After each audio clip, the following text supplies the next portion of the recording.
بسم اللہ الرحمن الرحیم۔ سامعین کرام، آپ سن رہے ہیں اردو کہانی کالی دیوی کا مندر، اور یہ اس سلسلے کی قسط نمبر 19 ہے۔ مجھے امید ہے آپ کو میری یہ کاوش پسند آ رہی ہوگی۔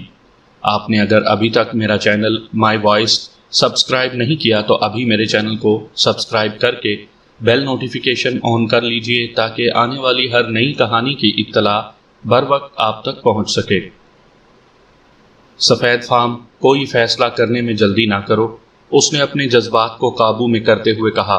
میں مرنا نہیں چاہتا، میں موت سے ڈرتا ہوں۔ بے شک زندگی بہت بری چیز ہے، لیکن موت اس سے بھی بری ہو۔ روتانو، اگر تم نے انکار کر دیا تو میں اس جگہ خود اپنے ہاتھوں سے اپنا خاتمہ کر لوں گا، اور پھر میرا بھوت تمہیں پریشان کرتا رہے گا، یہاں تک کہ تم خود اپنی زندگی سے ہاتھ دھو کر میرے پاس روحوں کی دنیا میں چلے آؤ گے۔ روتانو، کیا چاہیے تمہیں اپنی اس خدمت کے سلسلے میں؟ ہاتھی، دانت، سونا، لونڈی، غلام، کہو، اور جو طلب کرو گے پاؤ گے۔ خاموش رہو، میں نے کہا، کیونکہ مجھے خوف تھا کہ اگر وہ اسی طرح مشتعل رہا اور بولتا رہا تو پھر اسے بخار چڑھ آئے گا، اور اس کے بعد اگر آپریشن ناممکن نہیں تو مشکل ضرور ہوگا اور خطرناک ہو جائے گا۔ یہی وجہ تھی کہ میں نے اس سے ان بہت سی باتوں کے متعلق نہ پوچھا جنہیں معلوم کرنے کے لیے میں بے چین تھا۔ میں نے آگ جلائی اور اپنے اوزار پانی میں ڈال کر ابالنے لگا۔ ڈوئینو حیرت سے میری یہ کاروائی دیکھ رہا تھا، کیونکہ وہ سمجھ رہا تھا کہ میں جادو کر رہا ہوں۔ اس عرصے میں سورج طلوع ہو چکا تھا۔ ہاں تو ڈوئینو، میں نے کہا، لاؤ اب ہم دیکھیں کہ تم کتنے بہادر ہو۔ تو برادر ہنسراج، میں نے وہ آپریشن کیا اور اس کی انگلی جڑ سے، یعنی ٹھیک اسی جگہ سے جہاں سے وہ ہتھیلی سے ملتی ہے، کاٹ لی۔ ڈوئینو نے یہ غلط نہ کہا تھا کہ وہ بندر جس نے اس کی انگلی کاٹ لی تھی زہریلا تھا۔ یہ انگلی اب بھی میرے پاس اسپرٹ میں رکھی ہوئی ہے، اور تم چاہو تو اسے دیکھ سکتے ہو۔ تو بعد میں نے اس کی انگلی کی چیر پھاڑ کی تو معلوم ہوا کہ پوری انگلی یعنی جڑ تک سڑ گئی تھی، گوشت سیاہ پڑ گیا تھا، لیکن اس سے آگے کا گوشت سرخ اور صحت مند تھا۔ ڈوئینو نے یہ بھی غلط نہیں کہا تھا کہ اگر اس کی انگلی کاٹ نہ لی جاتی تو یہ زہر اس کے پورے ہاتھ میں، بازو میں پھیل جاتا۔ ڈوئینو واقعی بڑا بہادر شخص تھا، کیونکہ اس پورے آپریشن کے دوران وہ چٹان کی طرح بے حرکت بیٹھا رہا اور اف تک نہ کی، اور نہ ہی اس کے منہ سے سسکی نکلی، بلکہ جب میں نے اس کی انگلی کاٹ لی تو اس نے دیکھا کہ اس کا ہاتھ سرخ تھا، تو اس نے اطمینان کا لمبا سانس لیا۔ جب آپریشن ختم ہوا تو ڈوئینو پر بے ہوشی طاری ہونے لگی، چنانچہ میں نے شراب میں پانی ملا کر اسے پینے کو دی۔ چند لمحوں بعد وہ کچھ ہوش میں تھا۔ اے روتانو، جب میں اس کے ہاتھ پر پٹی کس رہا تھا تو اس نے کہا، تم نے مجھ پر بہت بڑا احسان کیا ہے، چنانچہ یاد رکھو جب تک میں زندہ ہوں تمہارا غلام ہوں۔ تاہم میں چاہتا ہوں کہ تم میرا ایک اور کام بھی کر دو۔ میرے علاقے میں ایک خوفناک اور خونخوار درندہ موجود ہے، وہی جس نے میری انگلی کاٹ لی تھی۔ یہ درندہ بدروح ہے جو ہم لوگوں کی جان لے لیتا ہے، اور ہم اس سے ڈرتے ہیں۔ میں نے سنا ہے کہ تم لوگوں کے پاس جادوئی ہتھیار ہوتے ہیں جو بہت دور سے اور ایک زبردست آواز کے ساتھ شکار اور دشمن کو مار گراتے ہیں۔ روتانو، میرے علاقے میں چلو، اس خونخوار درندے کا خاتمہ کر دو۔ یہ میری درخواست ہے، چلو۔ روتانو، کیونکہ میں بہت زیادہ خائف ہوں اور حقیقت میں خوف زدہ معلوم ہوتا تھا۔ نہیں، میں نے جواب دیا، میں کسی کا خون نہیں بہاتا اور کسی کی جان نہیں لیتا۔ اگر تم واقعی اس شیطان سے خائف ہو تو اسے زہر کیوں نہیں کھلا دیتے؟ تم لوگ تو بڑے زود اثر زہروں سے واقف ہو۔ روتانو، یہ سب بیکار ہے، اس نے روحانسی آواز میں کہا۔ وہ شیطان ہر قسم کے زہروں کو پہچانتا ہے۔ چند زہر وہ کھا لیتا لیکن اس پر کچھ اثر نہیں ہوتا، اور جو قاتل زہر ہیں انہیں وہ چھوتا تک نہیں۔ اس کے علاوہ کوئی سیاہ فام اس کا خاتمہ نہیں کر سکتا، البتہ کوئی سیاہ فام اس کی جان لے سکتا ہے، بشرط یہ کہ وہ بدروح فانی ہو، اور سچ تو یہی ہے روتانو کہ وہ ہمارے یہاں کتنی ہی نسلوں سے روایت چلی آ رہی ہے کہ اس درندے کا خاتمہ ایک سفید فام ہی کرے گا۔ عجیب درندہ ہے، عجیب روایت ہے، میں بڑبڑایا، کیونکہ مجھے یقین تھا کہ ڈوئینو جو کچھ کہہ رہا ہے وہ سچ نہیں ہے۔ عین اس وقت میں نے اپنے آدمیوں کی آوازیں سنی۔ وہ قد آدم گھاس کے میدان میں تھے، چنانچہ ہم انہیں دیکھ نہ سکتے تھے۔ بہرحال وہ کوئی گیت گاتے ہوئے کیمپ کی طرف چلے آ رہے تھے۔ آوازوں سے پتہ چلتا تھا کہ وہ کیمپ سے کافی دور تھے۔ ڈوئینو نے بھی یہ آوازیں سن لیں اور وہ اٹھ کھڑا ہوا۔ اب مجھے چلنا چاہیے کیونکہ یہ مناسب ہوگا کہ کوئی مجھے یہاں نہ دیکھے۔ وہ بولا، روتانو، تمہارا معاوضہ؟ ہاں بولو، کیا چاہتے ہو؟ میں اپنے علاج کا کوئی معاوضہ نہیں لیتا، میں نے کہا، لیکن ٹھہرو، میں نے سنا ہے کہ تمہارے علاقے میں کوئی حیرت انگیز پھول اگتا ہے، ایک ایسا پھول جس کے بازو سے ہیں اور ان کے نیچے ایک پیالی ہے، بس مجھے وہ پھول چاہیے۔ کس نے بتایا تمہیں اس پھول کے متعلق؟ اس نے پوچھا۔ یہ پھول مقدس ہے، اس کے باوجود اے سفید فام، تمہاری خاطر میں یہ خطرہ مول لے سکتا ہوں۔ جاؤ اے سفید فام، جاؤ اور اپنے ساتھ اس سفید فام کو لے کر آؤ جو اس درندے کا خاتمہ کر سکتا ہے، اور پھر میں مالا مال کر دوں گا تمہیں۔ ہاں، اس سفید فام کو لے کر نرسلوں تک آؤ اور ڈوئنو سن لے گا اور تمہاری خدمت میں حاضر ہو جائے گا۔ اور پھر اس نے لپک کر اپنا بھالا اٹھایا اور نرسلوں میں گھس کر غائب ہو گیا، اور پھر میں نے اسے نہ دیکھا اور شاید اب بھی نہ دیکھ سکوں۔ اگر ایسا ہی تھا برادر جگلر، تو پھر یہ پھول تمہارے پاس کہاں سے آ گیا؟ میں نے پوچھا۔ سنو تو صحیح ہسراج، تم بیچ ہی میں بول پڑتے ہو۔ اس واقعے کے ایک ہفتے بعد ایک صبح میں اپنے خیمے سے باہر آیا تو یہ پھول خیمے کے دروازے کے سامنے مٹی کے ایک برتن میں، جس میں پانی تھا، وہ دھرا ہوا تھا۔ جب میں نے ڈوئنو سے کہا تھا کہ وہ میرے لیے یہ پھول لائے تو میرا مطلب یہ تھا کہ وہ پھول اور اس کا پودا جڑ سمیت لے آئے، لیکن اس نے یہ سمجھا کہ صرف پھول چاہتا ہوں میں، یا شاید یہ بات ہو کہ وہ پودا بھیجنے کی جرت نہ کر سکا ہو۔ بہرحال کچھ نہ ہونے سے کچھ بہتر ہے۔ جناب جگلر، پودا حاصل کرنے کے لیے تم خود کیوں نہ گئے اس علاقے میں؟ اس کی چند وجوہات تھیں، لیکن سب سے زیادہ اہم وجہ یہ تھی کہ وہاں جانا ناممکن تھا۔ ہولون لوگوں نے قسم کھا کر کہا کہ اگر اس پھول کو کوئی دیکھ بھی لیتا ہے تو اسے قتل کر دیا جاتا ہے۔ چنانچہ جب انہیں معلوم ہوا کہ میرے پاس یہ پھول ہے تو انہوں نے مجھے 70 میل تک اندرون ملک ہٹنے تک مجبور کر دیا۔ چنانچہ میں نے سوچا کہ میں اس وقت تک انتظار کروں جب تک مجھے کوئی ایسا ساتھی نہیں مل جاتا جو میرے ساتھ اس مہم پر چلنے کے لیے تیار ہو جائے۔ سچ یہ ہے ہنسراج کہ مجھے یہی خیال آتا تھا کہ تنہا تم وہ شخص ہو جو انسانوں کی انگلیاں کاٹ لیتا ہے اور انگولی لوگوں کو خوفزدہ کیے ہوئے ہے۔ برادر جگلر نے اپنی لمبی سفید داڑھی پر ہاتھ پھیرا اور مسکرا دیا۔ برادر جگلر نے پرخیال انداز میں اپنی بات جاری رکھی اور بولا، اور یہ بڑی عجیب بات ہے کہ جب میں نے یوں سوچا تو اس کے کچھ عرصے بعد ہماری ملاقات ہو گئی۔ برادر جگلر، میں نے کہا، لوگ تمہارے متعلق عجیب و غریب باتیں کہتے ہیں، لیکن جہاں تک میرا تعلق ہے میں اس نتیجے پر پہنچا ہوں کہ تمہارے دماغ وغیرہ میں کوئی فطور نہیں ہے۔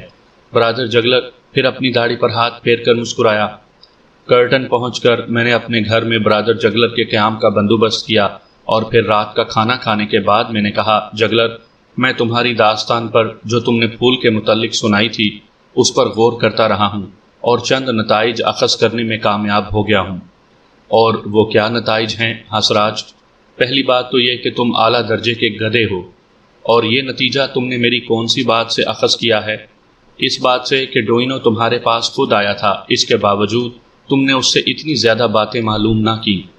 یہ تم نے غلط نہیں کہا، لیکن یہ نہ بھولو ہنسراج کہ پہلے میں ڈاکٹر ہوں اور پھر بعد میں سب کچھ ہوں۔ چنانچہ اس وقت میرے دماغ میں کوئی اور خیال تھا ہی نہیں سوائے اس کے کہ ڈوئنو کی انگلی کاٹ کر اسے تکلیف سے نجات دوں، اور پھر اس کے بعد اتنا موقع ہی نہیں ملا کہ اس سے مزید بات کر سکتا۔ دوسری بات یہ کہ یہ شخص ڈوئنو گوریلے دیوتا کا یا تو محافظ یا پھر اس کا پجاری ہے، اور مجھے یقین ہے کہ یہ بات خود تم نے بھی معلوم کر لی ہوگی، اور یہ کہ وہ گوریلا ہی تھا جس نے ڈوئنو کی انگلی کاٹ لی تھی۔ یہ تم نے کیسے کہہ دیا؟ میں نے دیو قامت بندروں کے متعلق بہت کچھ سنا ہے۔ یہ وسطی افریقہ میں پائے جاتے ہیں، انہیں کورال کہتے ہیں۔ سنا ہے کہ یہ بندر انسانوں کی انگلیاں اور پوریں کاٹ لیتے ہیں۔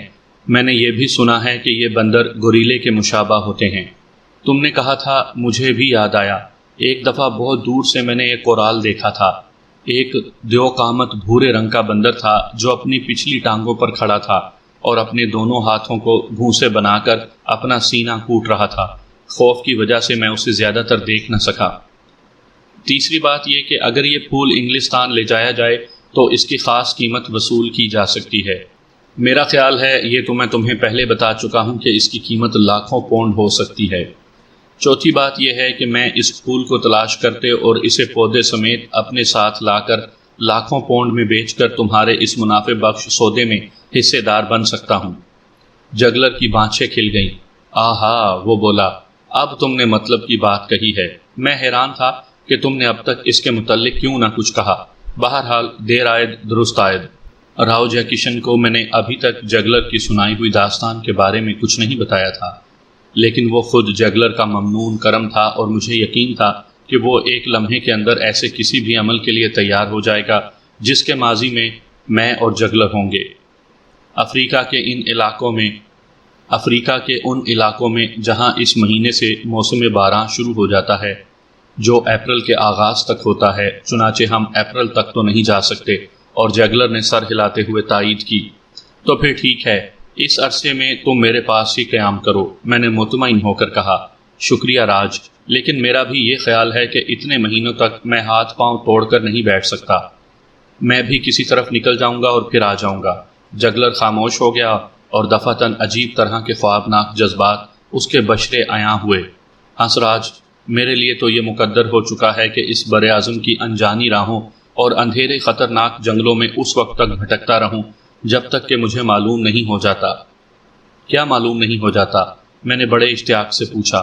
میرے اس سوال پر وہ اچانک چونکا، جیسے غیر ارادی طور پر اس کے منہ سے کوئی بات نکلنے والی تھی اور جسے اس نے بر وقت ہونٹوں میں روک لیا۔ مجھے صاف محسوس ہوا کہ جیسے جگلر کوئی خاص بات مجھ سے چھپا رہا تھا۔ پھر اس نے بات بتاتے ہوئے کہا، جب تک میں اس براعظم کے چپے چپے سے واقف نہیں ہو جاتا، یہاں ابھی بہت سے قبائل ایسے ہیں جن میں اب تک نہیں گیا ہوں۔ ان قبائل میں انگولی قبیلہ بھی شامل ہے۔ میں نے کہا، اگر میں انگولی لینڈ کی مہم کے لیے روپیہ حاصل کرنے میں کامیاب ہو گیا تو پھر اس مہم میں تمہیں بھی چلنا ہوگا، اگر نہیں تو ظاہر ہے میں بھی نہیں جاؤں گا۔ سچ ہی کیوں نہ کہہ دوں کہ میں تم پر بھروسہ کیے بیٹھا ہوں، یعنی اگر تم ساتھ ہوئے تو پھر میں مہم ہولون اور تمہارے دوسرے کافر دوستوں کی مدد سے اکثر علاقوں سے بخیر و خوبی گزر جائیں گے۔ بے شک میں تمہارے ساتھ چلوں گا، بلکہ اگر تم نہ چلے تو میں اکیلا ہی اس مہم پر روانہ ہو جاؤں گا۔ میں بہرحال انگولی لینڈ کا کھوج لگانے کا فیصلہ کر چکا ہوں، چاہے وہاں میری قبر ہی کیوں نہ بن جائے۔ میں نے حیرت سے جگلر کی طرف دیکھا۔ میری چھٹی حس نے پھر باور کیا کہ وہ کوئی خاص بات چھپانا چاہتا ہے۔ جگلر، ایک پھول کی خاطر تم اپنی جان کی بازی لگانے کے لیے تیار ہو، یہ بات دل کو نہیں لگتی۔ میرے خیال میں تو اس کی تہ میں کوئی اور ہی جذبہ یا تڑپ کام کر رہی ہے۔ اگر ایسا ہی ہے تو پھر مناسب ہوگا کہ تم مجھ سے کچھ نہ چھپاؤ اور سب کچھ سچ سچ بتا دو۔ ہنسراج، تمہارا اندازہ غلط نہیں ہے، چنانچہ میں اعتراف کیے لیتا ہوں کہ انگولی کے متعلق میں نے جتنا کچھ تمہیں بتایا، میں نے اس سے کچھ زیادہ ہی سنا ہے۔ یہ باتیں مجھے ڈوئنوں کی انگلی کا آپریشن کرنے کے بہت بعد معلوم ہوئی تھی۔ اگر پہلے معلوم ہو گئی ہوتی تو میں اکیلا ہی انگولی لینڈ میں گھس پڑنے کے لیے تیار ہو جاتا، لیکن جب یہ باتیں معلوم ہوئیں تو وقت نکل چکا تھا اور انگولی لینڈ میں نہیں جا سکتا تھا، جیسا کہ میں تم سے پہلے کہہ چکا ہوں۔ کیا باتیں سنی تھی تم نے؟ میں نے سنا ہے کہ ان کے دیوتا کے علاوہ ایک سنہری دیوی بھی ہے۔ تو اس سے کیا ہوا؟ میں سمجھتا ہوں وہ گوریلے کی مادہ ہوگی۔ تو اس سے کیا ہوا؟ میں نہیں جانتا، البتہ یہ ضرور جانتا ہوں کہ یہ سنہری دیوی شروع ہی سے دلچسپی اور غور کا مرکز بنی ہوئی ہے۔ شب بخیر جگلر، تم ایک پراسرار انسان ہو۔ جب وہ اٹھ کر جانے لگا تو میں نے کہا، اور سب سے بڑی چیز تو یہ کہ تم مجھ سے کچھ چھپا رہے ہو۔ خیر، ایک نہ ایک دن میں تمہارا یہ راز معلوم کر کے رہوں گا۔ اور پھر میں سوچنے لگا کہ جگلر کی اس کہانی میں کہاں تک صداقت تھی۔ پھر نتیجے پر پہنچا کہ ممکن ہے یہ محض روایت نہ ہو بلکہ خود جگلر کے دماغ کی یا پھر کافروں کے توہم پرست دماغوں کی ایج ہو، لیکن میں نے یہ خیال جھٹک دیا۔ جگلر نے جو کچھ کہا تھا وہ نہ تو روایت تھی اور نہ ہی سن کی یا توہم پرست دماغ کی ایج، بلکہ وہ سب حقیقت تھی۔ ثبوت وہ عجیب و غریب پھول تھا جو جگلر نے مجھے دکھایا تھا۔ چنانچہ معلوم ہوا کہ یہ انگولی واقعی عجیب لوگ تھے جن کے 3 دیوتا تھے، ایک دیوتا، ایک سنہری دیوی اور ایک تیسرا وہ مقدس پھول۔ افریقہ عجیب لوگوں اور عجیب دیوتاؤں کا مرکز ہے، مگر میں نے لیموشن کی تلاش میں انگلینڈ روانہ ہونے سے پہلے جگلر سے وہ ڈبہ حاصل کر لیا تھا جس میں وہ مقدس اور حیرت انگیز سنہری خشک پھول محفوظ تھا، تاکہ لیموشن کو، جو اتفاق سے خود پھولوں کا بہت بڑا شوقین تھا، یہ یقین دلا سکوں کہ یہ مہم بہرحال اس کے لیے منافع بخش ہو سکتی ہے۔ راؤ جے کشن نے اپنے ایک خاص ساتھی لیموشن کو طلب کر لیا اور اس نے اپنے اس ساتھی کے ہاں ہی مجھے بتایا تھا۔ لیموشن سے ملاقات کرنے میں مجھے پورا 1 ماہ لگ گیا، کیونکہ وہ کسی دوسرے ملک کاروباری دورے پر گیا ہوا تھا۔ بہرحال جب وہ آیا تو مجھ سے مل کر بہت خوش ہوا، اور جب میں نے اس سے پھول کا ذکر کیا تو وہ تڑپ اٹھا اور فوری طور پر اس پھول کو دیکھنے کی خواہش ظاہر کی۔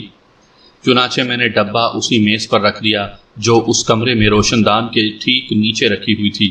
اس کا ڈھکن کھولا اور وہ روئی ہٹائی جو اوپر دھری ہوئی تھی، اور کانچ کی 2 شفاف چادروں کے درمیان میں وہ پھول موجود تھا۔ پھول اور اس کے ساتھ پتی خشک ہونے کے باوجود حیرت انگیز طور پر شاندار تھی۔ لیموشن اس پھول کی طرف دیکھتا رہا اور اس کی آنکھیں پھیلتی چلی گئیں، یہاں تک کہ مجھے خوف ہوا کہ وہ حلقوں سے باہر نکل آئیں گی۔ اس نے منہ ہی منہ میں کچھ بڑبڑا کر دوسری طرف نگاہیں پھیر لی، اور چند ثانیوں بعد وہ ایک بار پھر اس پھول پر جھکا ہوا تھا۔ میرے خدا! آخرکار اس کی قوت گویائی عود کر آئی۔ میرے خدا، کیا اس فانی دنیا میں ایسی چیز کا پیدا ہونا ممکن ہے؟ یقین نہیں آتا۔ اسے تم نے تو نہیں بنایا اپنوں ہاتھوں سے مسٹر ہنسراج؟ لیموشن، میں نے کہا، یہ آپ مجھے دوسری دفعہ جھوٹا کہہ رہے ہیں۔ چنانچہ خدا حافظ، میں ڈبہ بند کرنے لگا۔ نہیں، خدا کے لیے برا نہ مانیے، وہ گڑ گڑایا۔ اس گنہگار کی لغزش کو نظر انداز کر دیجئے مسٹر ہنسراج، تم نہیں سمجھتے۔ بہرحال جب تم پولن جمع کرنے لگو گے تو خود بخود سمجھنے لگ جاؤ گے۔ میں پاگل نہیں ہوں، البتہ یہ پھول دیکھ کر بے شک اپنے حواس کھو بیٹھا ہوں۔ مسٹر ہنسراج، تمہارے دوست نے غلط نہیں کہا تھا، بے شک یہ سپری پیدم ہی ہے، اور یہ الفاظ اس نے نیچی اور کانپتی ہوئی آواز میں کہے تھے۔ اس کی قیمت سونے کی کان ہی ہو سکتی ہے۔ ویسے اس کا پودا ہے کہاں مسٹر ہنسراج؟ افریقہ کے کسی دور افتادہ اور گمنام خطے میں نے جواب دیا، غالباً 300 میل اندرون۔ اور پھر میں نے لیموشن کو ضروری نام اور پھول کے اگنے کے علاقے کا محل وقوع حذف کر کے اسے مختصراً وہ داستان سنا دی جو خود میں نے جگلر سے سنی تھی، اور آخر میں کہا کہ مجھے کسی ایسے شخص کی تلاش ہے جو اس ایک مہم کا خرچ برداشت کر سکے۔ میں نے کہا کہ یہ مہم دراصل اسی علاقے کی ہے۔ راؤ جے کشن سے اس بارے میں تفصیلی ملاقات کے بعد لیموشن نے مجھے اس مہم کے اخراجات کے بارے میں پوچھا۔ میرے اندازے کے مطابق اچھی خاصی رقم درکار ہوگی، میں نے جواب دیا، کیونکہ ہمیں بہت سے بار بردار، بہت سا ضروری سامان اور بندوقیں ساتھ لینا ہوں گی، اور اس کے علاوہ کچھ تجارتی سامان اور قبائلی سرداروں کے لیے تحائف بھی ساتھ لینے ضروری ہیں۔ میں تو اسے سستا سودا کہوں گا، لیکن فرض کرو ہنسراج کہ یہ مہم کامیاب رہی اور پھول مل گیا، تو پھر کیا؟ تو پھر یہ لیموشن کہ اس پھول کی قیمت میں سے، یعنی جتنی قیمت میں یہ فروخت ہوگا، ایک حصہ جگلر کا ہوگا، کیونکہ انہوں نے ہی اس کا پتہ لگایا ہے، اور اس کے متعلق میں تمہیں سب کچھ بتا چکا ہوں۔ اچھا پھر؟ چونکہ اس مہم کا کپتان میں ہوں گا، اس لیے 1/3 میرا ہوگا۔ اس کے بعد جو کچھ بچ رہے گا اس کا مالک بلا شرکت غیر وہ شخص ہوگا جو روپیہ لگائے گا۔ ٹھیک ہے، تو پھر یہ طے رہا۔ یعنی کیا طے رہا؟ یہی کہ ہم منافع کے حصے اس طرح کریں گے جیسا کہ تم نے کہا۔ البتہ میں اتنی رعایت چاہوں گا کہ سب سے پہلے یہ پودا خریدنے کا اختیار مجھے دے دیا جائے۔ میں سمجھا نہیں۔ اگر ہم یہ پودا حاصل کرنے میں کامیاب ہو گئے تو اسی کی قیمت کا اندازہ لگا کر اس قیمت کا 1/3 حصہ جگلر کو اور 1/3 تمہیں دے دوں گا، اور پودا خود رکھ لوں گا۔ اس کی اجازت مجھے راؤ جے کشن نے دی ہے اور کہا ہے کہ اس کی کاشتکاری میں ہی کروں گا۔ لیموشن، تمہارا مطلب یہ تو نہیں کہ یہ سرمایہ خود تم اس مہم پر لگاؤ گے اور ہمارے ساتھ اس مہم پر بھی چلو گے؟ بے شک یہی ہے میرا مطلب، یعنی تم اور جگلر اس مہم پر روانہ ہوگے، بشرط یہ کہ تم مجھے اپنے ساتھ لے جانا پسند کرو، اور ہم اس قیمتی پھول کو تلاش کر لیں گے۔ اسی لیے میں نے کہا ہے کہ یہ طے رہا۔ چنانچہ دوسرے دن یہ باقاعدہ طور پر طے ہو گیا، اور ضروری دستاویزات کی تیاری سے قبل میں نے لیموشن کو ان خطرات سے بھی آگاہ کر دیا جو اس مہم میں ہمیں پیش آ سکتے تھے۔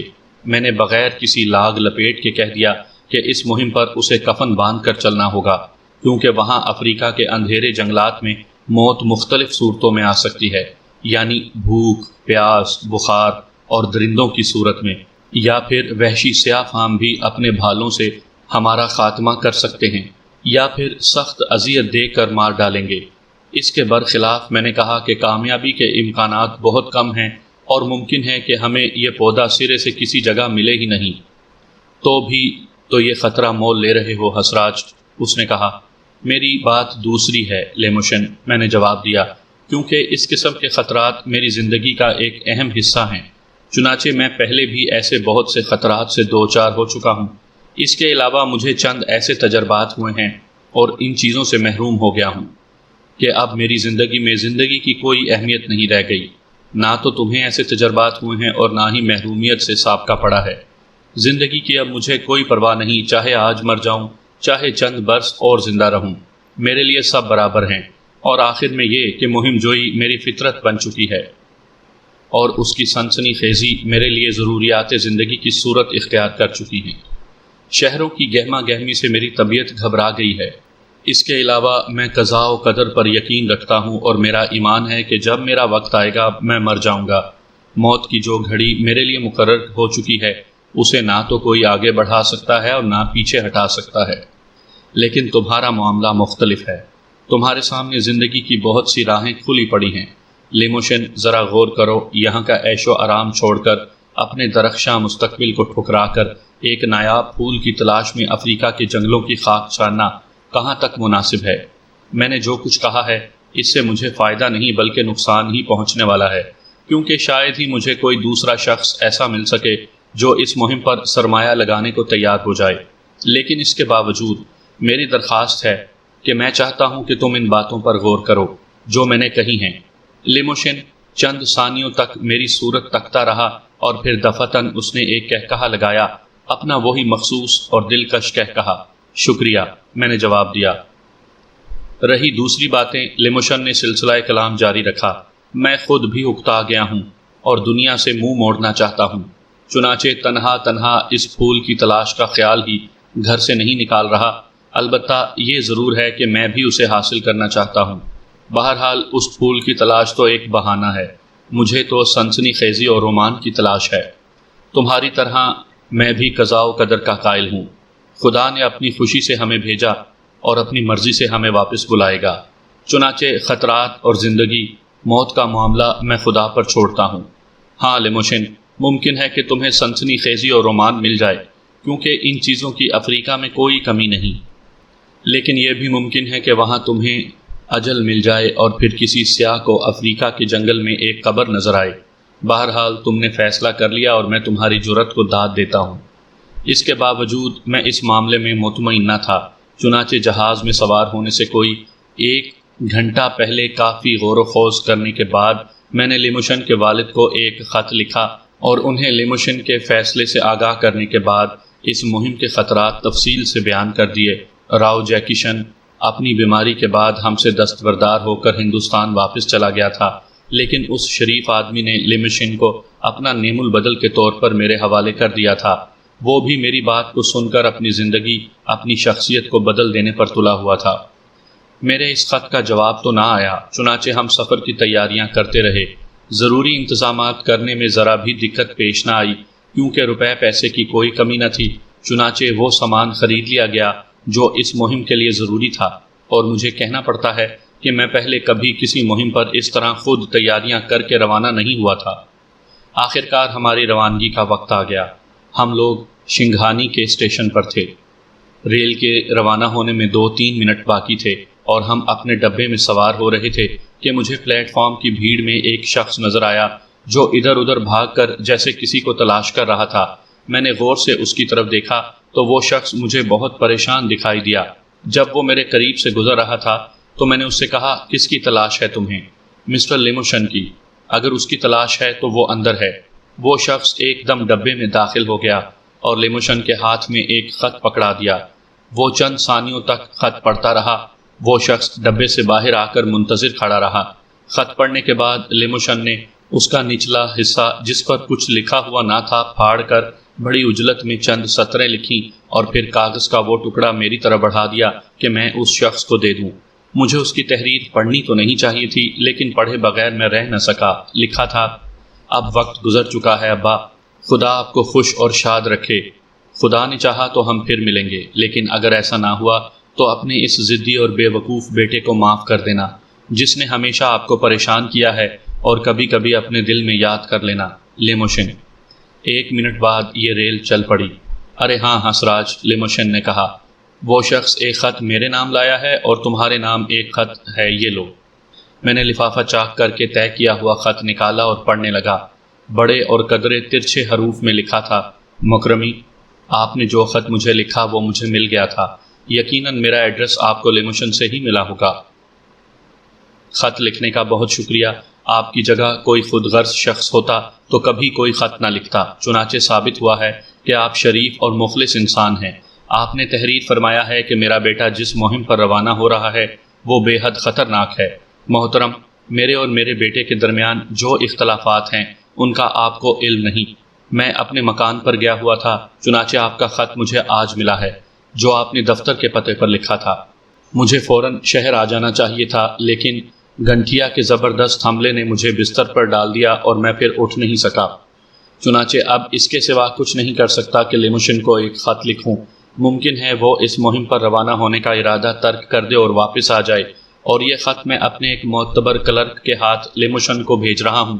میں نے بے شک لیموشن سے اختلاف رائے کیا ہے اور آئندہ بھی شاید میرے اور اس کے خیالات میل نہیں کھائیں گے، اس کے باوجود میں اسے بہت زیادہ چاہتا ہوں۔ چنانچہ اگر خدا نہ خواستہ کچھ اس کو ہو گیا تو میں برداشت نہ کر سکوں گا۔ اب اگر میری درخواست پر لیموشن نے عین وقت پر اپنا ارادہ ترک کر دیا تو مجھے احساس ہے کہ آپ کو بہت نقصان ہوگا اور آپ مشکل میں پھنس جائیں گے، لیکن ناممکن ہے کہ لیموشن اپنا ارادہ ترک کر دے، کیونکہ آخر وہ میرا بیٹا ہے۔